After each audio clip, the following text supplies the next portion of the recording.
বিষয়টা হলো আমাদের এলেম যাহাই আছে, আমাদের যোগ্যতা যাহাই আছে, এটার সাথে একটা জিনিস লাগবে। শিক্ষা যাহাই আছে, আমাদের কাজকর্ম, আমাদের যাই কিছু আছে, এটার সাথে আরেকটা জিনিস লাগবে, যেটা ছাড়া শিক্ষার দাম থাকে না, যেটা ছাড়া এরকম আপনার সমাজের দাম থাকে না, ব্যক্তির দাম থাকে না। ওই জিনিসটার নাম কি? আদব। নাম কি বলেন? আদব। আদব বহুত বড় দামি জিনিস। আল আদাবু খায়রুম মিনাজ যাহাবি ওয়াল ফিদ্দা। আদব স্বর্ণ চাঁদি থেকে আরো কোটি গুণ দামি। কথা বলেন না যে কিছু। আদব স্বর্ণ চাঁদি থেকে কি আরো কোটি গুণ দামি। আদব। কেউ যদি বলে মুস্তাকিম বিল্লাহ হামিদি সব দিক দিয়ে ঠিক আছে, কিন্তু বেয়াদব, শেষ। কথা বলেন না যে আপনারা কিছু। আমার কথা বুঝেন না আপনারা? মুস্তাকিম বিল্লাহ হামিদি সব দিক দিয়া ঠিক আছে, কিন্তু বেয়াদব, শেষ। অমুকে ইঞ্জিনিয়ার, বাংলাদেশের স্পেশাল ইঞ্জিনিয়ার, কিন্তু বেয়াদব, সব শেষ। অমুকে ডাক্তার, বাংলাদেশের বড় ডাক্তার, কিন্তু বেয়াদব, সব শেষ। অমুকে সচিব, বাংলাদেশের বড় সচিব, কিন্তু বেয়াদব। অমুকে বড় আলেম, অমুকে বড় আলেম, কিন্তু বেয়াদব, সব শেষ। আল্লাহর কাছে আদবের দাম অনেক বেশি। কথা বলেন না আপনারা কিছু। আল্লাহর কাছে আদবের দাম অনেক বেশি। সব নবীদেরকে আল্লাহ তাআলা আগে আদব শিখাইছে, তারপরে নবুয়তি দান করছে। হে বাঁশকুড়ির যুবক, হে বৈলরের যুবক, বলো তো দেখি, নবুয়তি আগে না আদব আগে? আদব আগে। আল্লাহ তাআলা আগে আদব শিখাইছে। নবী গো আদবওয়ালা হন, কোন বেয়াদবকে আমি আল্লাহ নবুয়তি দিব না, নবুয়তি দিব না। কোন বেয়াদবকে আমি আল্লাহ রেসালতি দিব না। আদবওয়ালা হন। সব নবীরা ছিল সবচেয়ে আদবওয়ালা। সব নবীরা সবচেয়ে আদবওয়ালা। আদবের কোনো মার্কেট নাই। এ যুবক, কাপড়ের মার্কেট আছে, জুতার মার্কেট আছে, মোবাইলের মার্কেট আছে, কিন্তু আদবের কোনো মার্কেট নাই। আদব শিখতে হয় সহবতের মাধ্যমে। আদব শিখতে হয় সহবতের মাধ্যমে। সহবতে আহলুল্লাহ আদবওয়ালা বানায়, সহবতে আহলুল্লাহ আখলাকওয়ালা বানায়, সহবতে আহলুল্লাহ আল্লাহওয়ালা বানায়। আদবওয়ালা হও যুবক, দাম পাইবা। ও যুবতী আদবওয়ালি হও, ও মা আদবওয়ালা আদবওয়ালি হন, ও আলেম আদবওয়ালা হন, ও মুহাদ্দিস আদবওয়ালা হন, ও মুহতামিম আদবওয়ালা হন। আদবের দাম সবচেয়ে বেশি। আদব নিচু মানুষকে উঁচু করে দেয়, দামি করে দেয়। আল্লাহ পাক রব্বুল আলামিন জিব্রাইলকে ডাক দিলেন, জিব্রাইল আমার বন্ধুর কাছে তাড়াতাড়ি যাও, কোরআন শরীফের আয়াত নিয়ে যাও। আমার বন্ধুর সামনে দুইজন সাহাবী কথার মধ্যে একটু উঁচু হয়ে যাচ্ছে। আমার নবীর সামনে কথা নম্র নম্র ভদ্র সুরে বলতে হয়।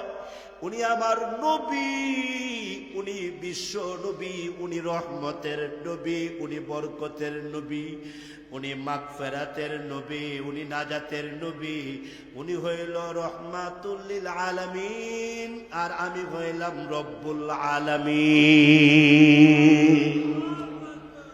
উনি রহমতের নবী, উনার সুপারিশ ছাড়া কেউ জান্নাতে যেতে পারবে না। ও জিব্রাইল, এমন নবীর সামনে দুইজন সাহাবী কথা বলতে গিয়া নবীর কণ্ঠ সুর থেকে তাদের কণ্ঠটা একটু উঁচা হয়ে গেছে, উঁচা হয়ে গেছে। আমি আল্লাহ বরদাস্ত করতে পারি না, আমি আল্লাহ সহ্য করতে পারি না। নবীর কণ্ঠের উপরে তাদের কণ্ঠ কেন হবে? নবীর আওয়াজ থেকে তাদের আওয়াজটা বড় কেন হবে? নবীর আওয়াজ থেকে তাদের কণ্ঠ সুরটা কেন উপরের দিকে উঠবে?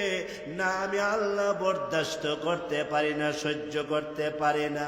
জিব্রাইল আয়াত নাযিল করে দিলাম, আয়াত নিয়ে আমার বন্ধুকে শোনায়া দিয়ে আসো।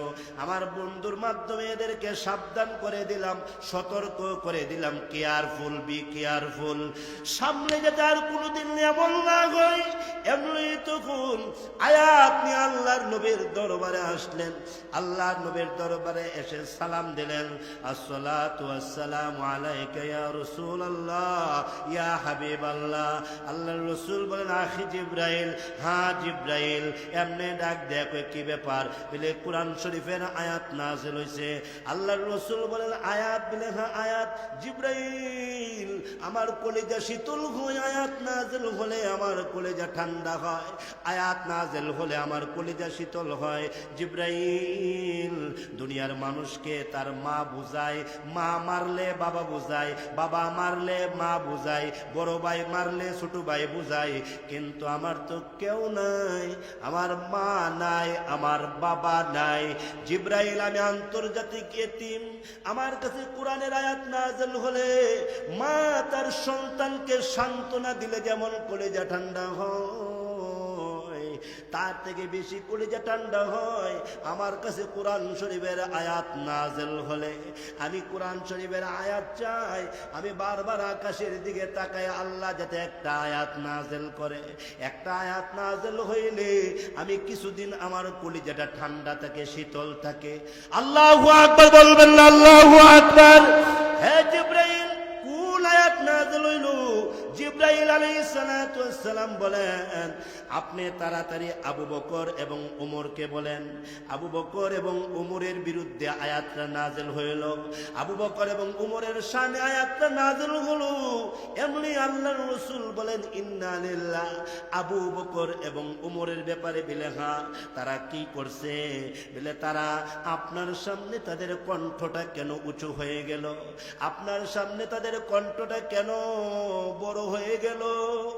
আপনার সামনে তাদের কণ্ঠটা কেন আপারে চলে গেল?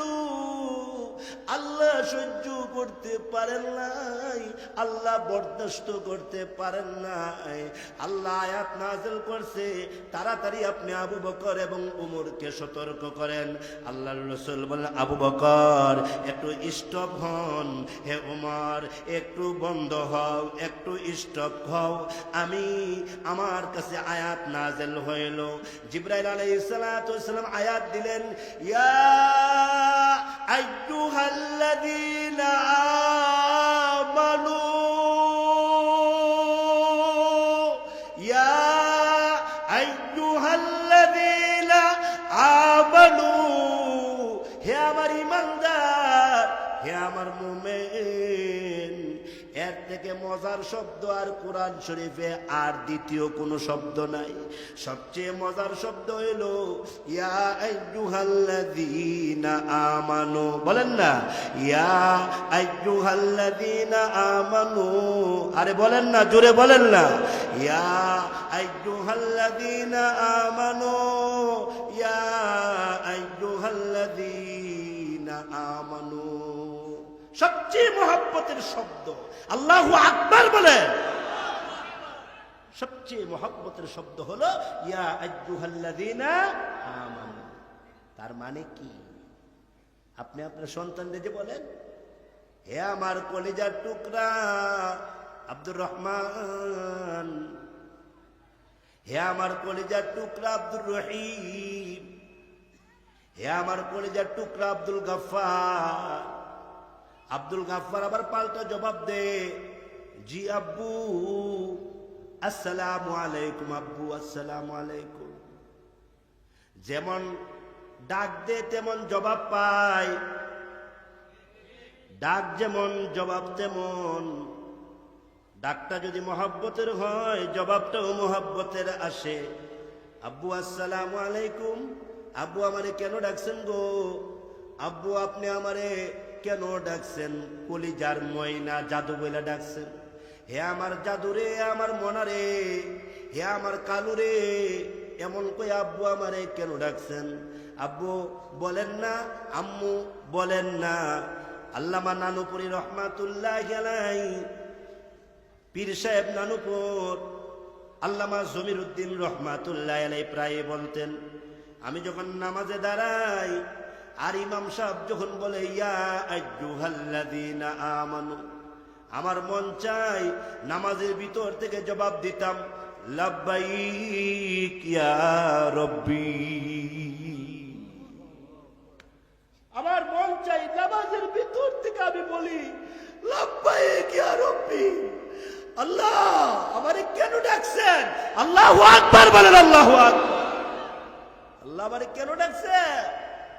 আল্লাহ আমি তো বাসকুরির কলিমুদ্দিন, আমারে কেন ডাকছে? ইয়া আইয়ুহাল্লাযীনা আমানুর ভিতরে উনি ঢুকছে, ইয়া আইয়ুহাল্লাযীনা আমানুর ভিতরে রিকশাওয়ালা ঢুকে গেছে, ইয়া আইয়ুহাল্লাযীনা আমানুর ভিতরে মুসলমান জুতা সেলাই করে সেও ঢুকে গেছে, ইয়া আইয়ুহাল্লাযীনা আমানুর ভিতরে কুলিওয়ালা ঠেলাওয়ালা ঢুকে গেছে। ঠিক কিনা? আল্লাহ সবাইকে বুঝার তৌফিক দান করে। প্যারে হাজরিন, জিব্রাইল বলে আয়াত নাযিল হইছে, কোন আয়াত? ইয়া আইয়ুহাল্লাযীনা আমানু, বলেন না ইয়া আইয়ুহাল্লাযীনা আমানু, হে ঈমানদার, হে মুমিন, হে আবু বকর, হে উমর, শুনো, লা তারফাউ আসওয়াতাকুম ফাওকা সাওতিন নবী। আল্লাহ বলেন তোমাদের কণ্ঠ ছোট করো, তোমাদের কণ্ঠ নিচু করো। নবীর সামনে জুড়ে কথা বললে আদবের খেলাফ হয়, তাকওয়ার খেলাফ হয়। নবীর সামনে আস্তে কথা বলতে হয়। আবু বকর, হে উমর, তোমাদের কণ্ঠ সুর উঁচু হয়ে গেছে, আমি আল্লাহ বরদাস্ত করতে পারি নাই, সহ্য করতে পারি নাই, কণ্ঠ নিচু করো। আবু বকর, হে উমর, আদবের দাম সবচেয়ে বেশি, নবীর সামনে যাতে আদবের খেলাফ না হয়, কণ্ঠ নিচু করো। চলতে ফেরতে উঠতে বসতে খাইতে ঘুমাইতে আদবের দিকে খেয়াল করো, তাকওয়ার দিকে খেয়াল করো। বলেন আল্লাহু আকবার। আদবের দিকে খেয়াল করো, তাকওয়ার দিকে খেয়াল করো, কণ্ঠ নিচু করো, আস্তে কথা বলো। হে আবু বকর, উমর, তোমাদের সামনে বসা আছে রহমতের নবী, বরকতের নবী, সমস্ত নবীদের নবী। এই আয়াত যখন নাজেল হলো, হযরত আবু বকর কাঁদতে কাঁদতে বেকরার হয়ে গেলেন। আবু বকরের গাল বেয়ে বেয়ে, দাড়ি বেয়ে বেয়ে পানিগুলা টপ টপ করে বুকের মধ্যে পড়তেছেন।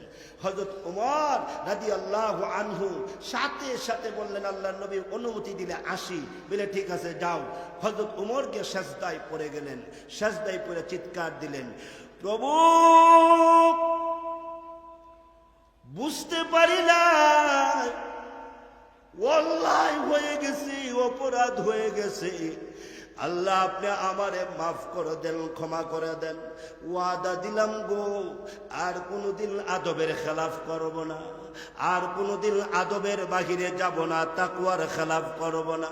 প্রভু আমার কণ্ঠ তুমি নিচু করে দাও। আল্লাহ জীবনে কোনোদিন আর বেয়াদবি করব না, আদবের খেলাফ করব না। তাফসীরের কিতাবে উল্লেখ করা হয়েছে হযরত উমরের কণ্ঠ জন্মগতভাবে ছিল উঁচা। জন্মগতভাবে কিছু মানুষের কণ্ঠ থাকে বড়, জন্মগতভাবে কিছু মানুষের কণ্ঠটা থাকে একটু মোটা। কিন্তু হযরত উমর জন্মগতভাবেই উনার কণ্ঠটা মোটা ছিল। কিন্তু এই আয়াত নাযিল হওয়ার পর উমর নিজেকে এমন ভাবে নিয়ন্ত্রণ করলেন, কণ্ঠ নিচু করে ফেলছে, আর এখন জোরে কথা বলতে পারে না। হযরত উমরের কথা এখন ভালো করে বোঝা যায় না। আয়াত নাযিল হওয়ার পরে উনি এত তাওয়াজুওয়ালা হয়ে গেছে, এনকেসারি হলা হয়ে গেছে। এখন উমরের কথা আরেকজনে বুঝাইয়া দিতে হয়। উমর রাদিয়াল্লাহু আনহুকে বলা হলো, উমর একটু জোরে বলেন। উমর বলেন, না আমি জোরে বলতে পারবো না। উমর একটু কণ্ঠটা উঁচা করে, মাফ চাই আমি কণ্ঠ উঁচা করতে পারবো না। হযরত উমর একজন খাদেমকে ডাক দেবে, খাদেম রে এদিকে আয়, তোরে মাসে আমি 100 রিয়াল দেবো, তোরে মাসে আমি 50 রিয়াল দেবো। আমার কণ্ঠটা মানুষকে বুঝাইয়া দিস, আমার কথাটা বুঝাইয়া দিস। আমি পারবো না, আর পারবো না, জুড়ে কথা বলতে পারবো না, আমার দ্বারা সম্ভব না। আমি তাকওয়ার খেলাফ আর কোনো কাজ করব না। হযরত উমরের কথা শোনাইবার জন্য আরেকজন খাদেমের দরকার পড়ে গেছে। আল্লাহ কোরআন শরীফে ডাক দিয়া বলে, আদব বলা হও আন তাহবাতা আমালুকুম ওয়া আনতুম লা তাশউরুন। যদি বেয়াদবি করো, যদি আদবের খেলাফ করো, এবার তুমি ডাক্তার হও, এবার তুমি ডক্টর হও, এবার তুমি সচিব হও, এবার তুমি এমপি হও, এবার তুমি মন্ত্রী হও, এবার তুমি প্রধানমন্ত্রী হও, যেই হও না কেন, যদি বেয়াদবি করো, আমি আল্লাহ তোমার জীবনের সকল আমল আমি আল্লাহ দুলিশাত করে দিব। সব শেষ। বলেন সব? আরে বলেন না সব ফিনিশ, সব ফিনিশ, ফিনিশ করে দেবো সব। বেয়াদবি করবা সব ফিনিশ করে দেব, ঠিক কিনা জোরে বলে? বেয়াদবি করলে সব ফিনিশ। বেয়াদবি করবা সমস্ত আমল বরবাদ। আন তাহবাতা আমালুকুম ওয়া আনতুম লা তাশউরুন, সব শেষ হয়ে যাবে, খবরও থাকবে না। তাফসীরের কিতাব থেকে ঐতিহাসিক একটা কারগুজারি আপনাদেরকে শোনায়া দেই। তাফসীর ইবনে কাসির থেকে নেয়া যত তাফসীরের কিতাব আছে সব কিতাবে এই কারগুজারিটা আছে। বলবো কি? কষ্ট হবে কি? শুনবেন কি? আমলের নিয়তে শুনবেন? আল্লাহ এই মজমাকে জান্নাতের জন্য কবুল করে। আমিন আরো জোরে বলেন। আমরা সবাই একসাথে জান্নাতে যেতে চাই, কিন্তু কোনো বেয়াদবকে আল্লাহ জান্নাত দিবে না। কথা বলেন না রে বাবা। কোনো বেয়াদবকে আল্লাহ কি দিবে না? জান্নাত দিবে না। কোনো বেয়াদবকে আল্লাহ জান্নাত দিবে না। হে ছাত্র, শিক্ষকের সামনে মুর্দার মতো থাকো। হে মা, আপনার স্বামীর সামনে আপনি মুর্দার মতো থাকেন। হে মুরিদ, পিসাবের সামনে মুর্দার মতো থাকো। হে আলেম, উস্তাদের সামনে মুর্দার মতো থাকো। আর নতুবা আল্লাহ তাআলার কাছে কবুল হওয়া যাবে না। নেতাদের সামনে বহুত ভদ্রতামি দেখায়, আলেম উলামার সামনে এইভাবে ভদ্রতামি আমাদের থাকে না। যারা আলেমদেরকে সম্মান করতে জানে না, যারা আলেমদেরকে ইজ্জত করতে জানে না, এরা সমাজের সবচেয়ে বড়